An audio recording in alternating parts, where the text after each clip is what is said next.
আছো? আশা করি সকলে ভালো আছো আর আমিও কিন্তু বেশ ভালো আছি। অনেকদিন পর আবার তোমাদের সাথে ব্লগ শেয়ার করতে আসলাম, কারণ অনেক কয় মাস আমি ব্লগই করিনি কোনো। তো চলো এখান থেকে ব্লগটা শুরু করা যাক। তোমরা দেখতেই পেলে সকাল সকাল কিন্তু আমাদের বাড়ির লোক সকলে চলে এসেছে। আর হ্যাঁ, নতুন করে কিছু বলার নেই, ব্লগের টাইটেল আর থাম্বনেল দেখেই বুঝে গেছো যে আজকে ব্লগটা কি নিয়ে হতে চলেছে। প্রথমত তোমরা তো সবাই জেনে গেছো যে আমি প্রেগনেন্ট, আর এটা হচ্ছে আমার 9 মাসের প্রেগনেন্টের বেবি শাওয়ার। নিচে এসে দেখছি এদিকে রান্না বান্না শুরু হয়ে গেছে আর কি, যেহেতু সকালে টিফিন হবে তারপর রাতের ভোজ হবে, তো ওগুলো সব কাটাকুটো করছে ওরা।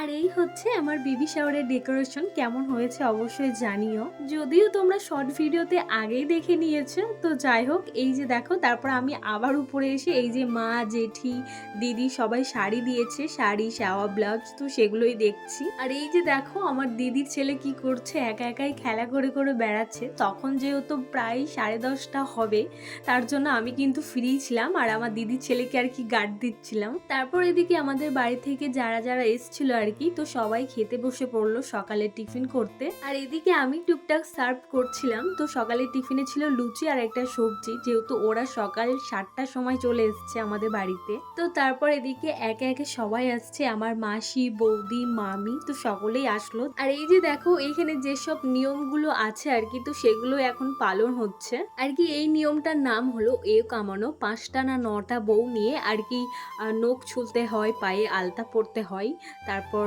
আলতা, সিঁদুর এগুলো সব পরতে হয় আর কি, এটাই আর কি নিয়ম আছে। তো সবার করা হয়ে যাওয়ার পর তারপর তোমাদের দাদা ভাইয়ের আমি বসবো এও কামাতে। আর এও কামানোর পরে কিন্তু আমি স্নান করতে পারবো, তার জন্যই আমি ফিরেছিলাম। এবার হচ্ছে স্নান টান করে আরো অনেক নিয়ম আছে, তোমরা শুধু দেখতে থাকো। তারপর এদিকে স্নান টান করে ফ্রেশ হয়ে আমি চলে আসলাম। আর এই যে দেখো যে শাড়িটা পরেছি সেটা আমার মাই দিয়েছে, শাওয়া, ব্লাউজ সবকিছুই। তো মায়ের শাড়ি পরেই কিন্তু এই নিয়মটা পালন করতে হয়। আর দুই পাশে ছিল, একটা হচ্ছে আমার বৌদি আর একটা হচ্ছে আমার মাসি শাশুড়ি, যিনি তোয়ালি ধরেছে।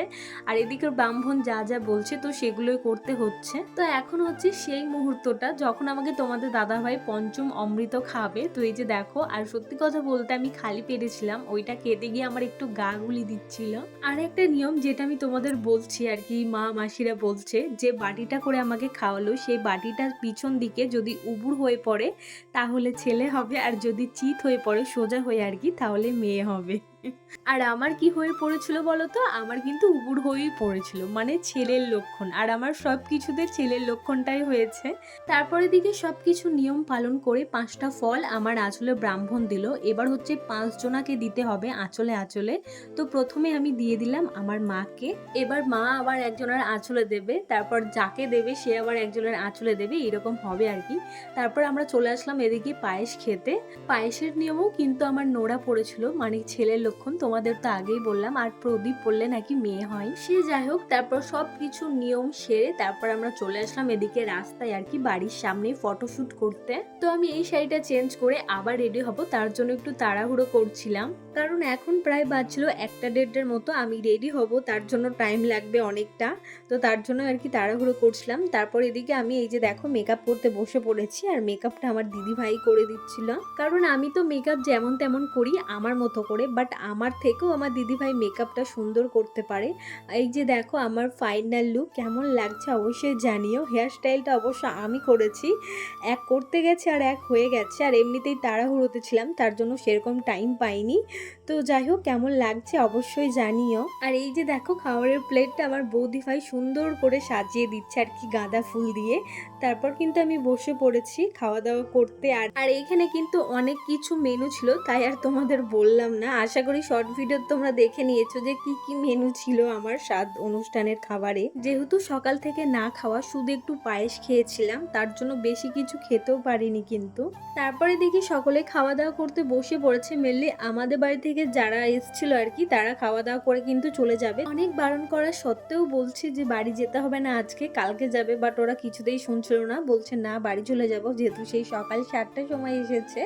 আর সেদিন কিন্তু বৃষ্টি হওয়ার কথা ছিল, তার জন্য দিদিভাইকে যেতে দিইনি, আর বাকিরা সবাই চলে গেছিল। দিদিভাইকে যেতে দিইনি এই কারণেই, কারণ যেহেতু ছোট বাচ্চা আছে, কোথায় রাস্তাঘাটে কি হবে তার জন্য আর কি যেতে দিলাম না। সকালবেলায় উঠে তোমাদের দাদাভাই দিয়ে এসেছিল। তারপর তোমাদের সেরকম কিছুই দেখানো হয়নি।